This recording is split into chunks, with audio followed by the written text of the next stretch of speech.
Logan Lucky is a new film. It's kind of a comedy heist movie directed by Steven Soderbergh, and it stars Channing Tatum and Adam Driver as a couple of brothers, kind of redneck characters who are a bit down on their luck. They decide to rob a NASCAR event. There's a huge vault underneath with a ton of money just waiting to be grabbed. In the meantime, they break a character out of jail played by Daniel Craig, who's an expert in blowing stuff up, who they need in order to successfully complete this task, and we follow the story of the heist plus the ensuing FBI investigation afterwards. Now, I was really looking forward to this film, mainly because Steven Soderbergh is one of my most favourite directors of all time. He came so close to making it into my list of favourite directors recently. The guy has done things like the Ocean's 11, 12, 13 trilogy, Erin Brockovich, the amazing movie Traffic. So most of his movies he's had hits. There have been a couple of movies, namely Contagion and Haywire, that I thought were a little average, but one thing I love about this guy, aside from the fact that he operates his own camera, he is his own cinematographer, he kind of brings a sense of almost like an art house sensibility, kind of this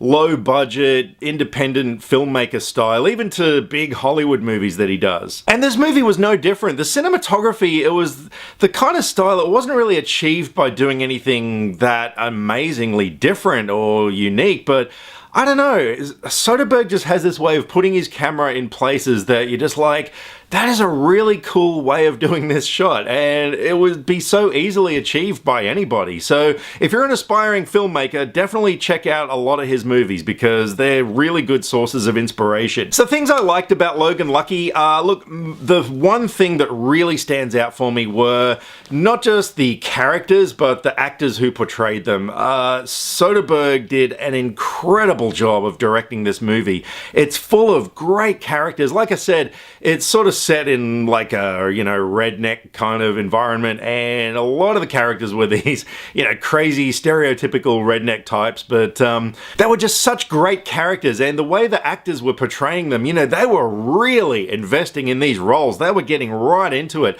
Daniel Craig in particular, we're used to seeing him as James Bond and, these other kind of British roles, but man, he really nailed this part. Everybody just did such a great job, and it was full of really great supporting roles as well. People like Catherine Waterston, Hilary Swank, Katie Holmes. The one that really stood out for me was Seth MacFarlane. My God, he was unrecognizable, and putting on this British accent, he was incredible. And even though all these people had small roles, they did so much with them, and the characters really added to the story. So yeah, this was such a character film. But look, the things that let it down for me, and unfortunately they were kind of big letdowns, it was mainly just there was no real sense of fun in the heist. I mean, you look at films like Ocean's 11 or The Italian Job, stuff like that, they've got a real sense of fun and almost adventure with their heists, but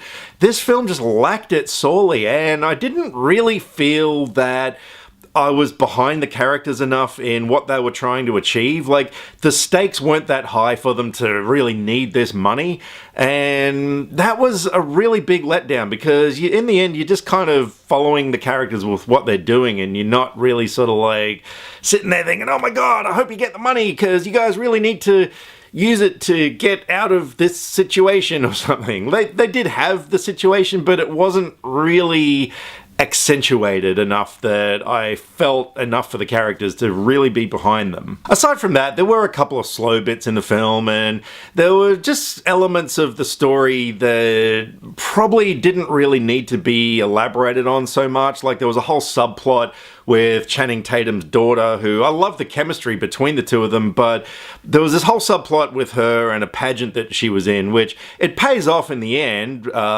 You sort of realize why that was in there, but they really sort of focused on it a bit too much, I think. So that being said, look, Logan Lucky, it's a good film. I really liked it. I didn't love it the way that I would have liked to. I mean, the trailers look really great. This was one instance where they got the trailers right, because the trailers were probably more fun than the movie, if I'm being honest. It's probably not the kind of movie you need to see on the big screen. It'd be fine at home. As far as Blu-ray, look, I would like to see it again way down the track. I wouldn't get it when it it first comes out. I'll probably wait till it's, you know, in like a $3 for $30 deal or something like that. But that being said, I really did love the way that the characters were brought to life and the performances and everything. It was an enjoyable watch, just not as great as I would have liked it to have been. So I'm going to give Logan Lucky a 7 out of 10.